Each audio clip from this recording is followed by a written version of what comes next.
That's a Superliner type car. That's a long haul car. That's a heavier car than all these cars. That's the one with the nice seating. We're gonna go over there, as a matter of fact, and we'll see it. That's with nice seating capacity. We're gonna go that way and come back this way because we're going back to the locomotives. So you'll see. But that is a Superliner versus a California car versus a Surfliner car. Okay?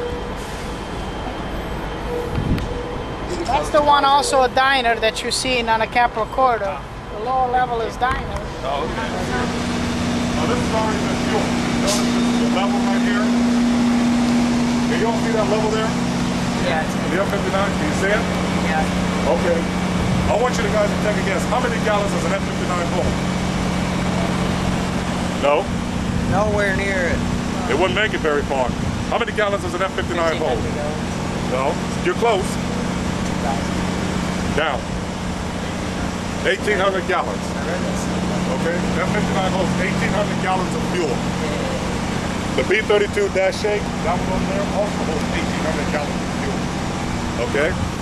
The Genesis, the B-42 Genesis, hold over 2,200 gallons of fuel because they're made to go all the way across country.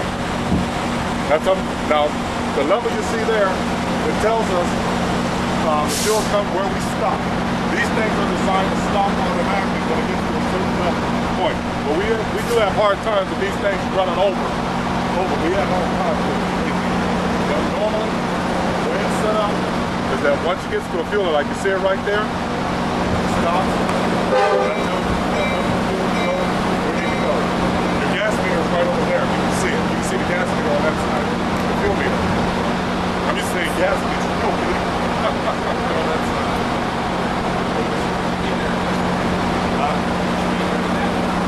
That's your gas meter. That tells you when fuel's coming up. When it comes to a certain spot, like this one, there's a little line here, but if you look right about, there's a little line here.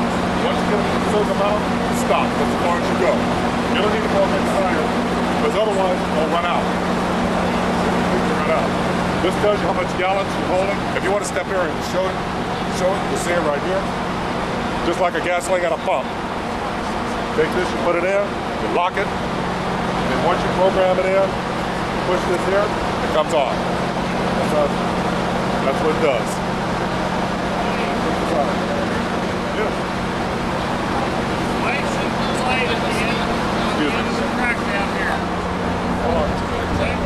Even though they're paid off, but they're paid off and they're offset. One of the things, now if you guys notice that, it's a safety thing before any employee works on the train. When a train comes in, it has to be locked and flagged out. That means the switch that you see on this one, let me see if you all guess. If we have to lock the switch out, does that mean the switch is like against you or for you? For you. No, it's against you for safety, okay? Once it's locked out, they come up here and lift up this flag and they put a blue light you see here. Then after that, they'll go by and put a blue flag tag on the engine. You see that little flag hanging on the side of the loco?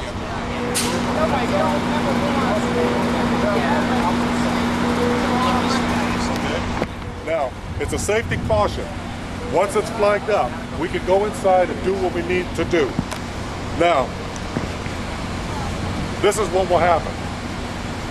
If somebody goes up on that train, moves that train with that flag on, they are in serious trouble.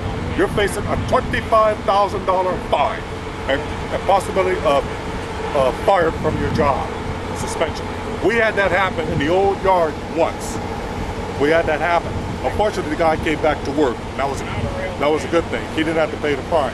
So it's a big, big FRA violation to moving.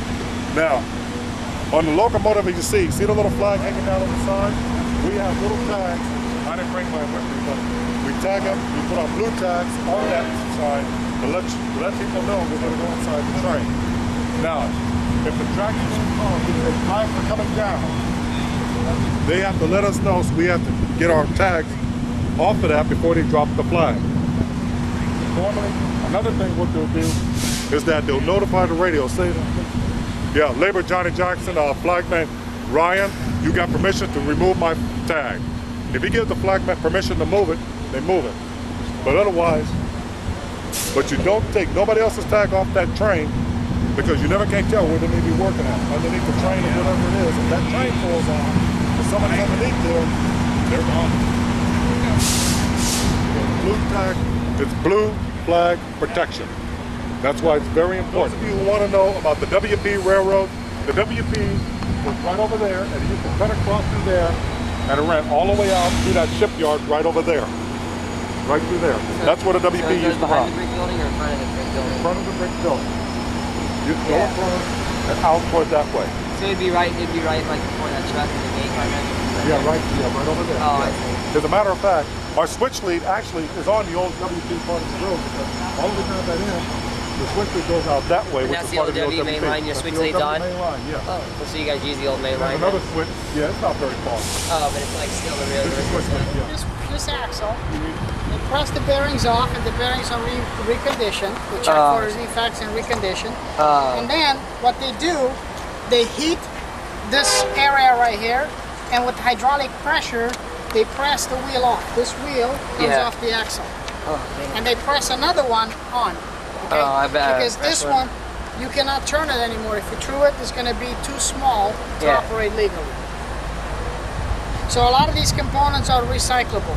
The axle can be utilized, for up to about 15 years, depending, what the size is and the wear. But the wheels usually only the wheel again, you take this one and it goes over as scrap steel, you melt it and machines another wheel.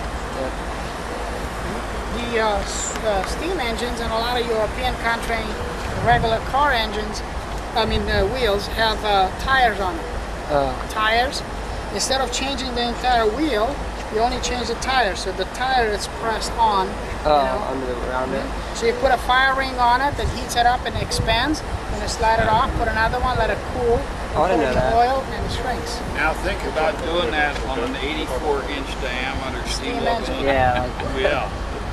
And that was done, again, there's no blow torches at that time. Oh, I know. It's just a big fire, and then just hit it with sledgehammer. Until it goes all the way on every wheel. Now you have special tools, you put them on in a few minutes, that's cherry hot, and just pulls it right off. You can do the same thing with HS scale, but it's a lot easier.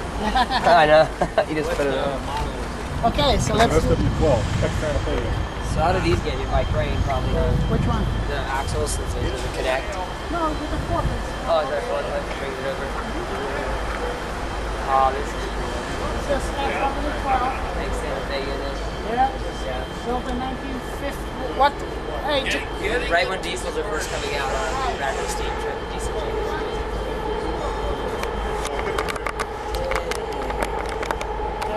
this is an 8-cylinder engine. It says 567 cubic inch, an old V8. How many strokes is this? Huh? How many strokes? This is a two-stroke engine. Two-stroke. It's the same thing. It's an EMD-built locomotive. Oh, that's the empty build. But it's not turbocharged. Yeah, it's got blowers on it. Oh, I see. So all G's are like Another Yeah. trivia. AAR truck, That's right. as opposed to the Blomberg trucks which were on. Yeah, 15s. Yeah. That's the original type of locomotive truck. If you're doing rail fanning, you got to learn the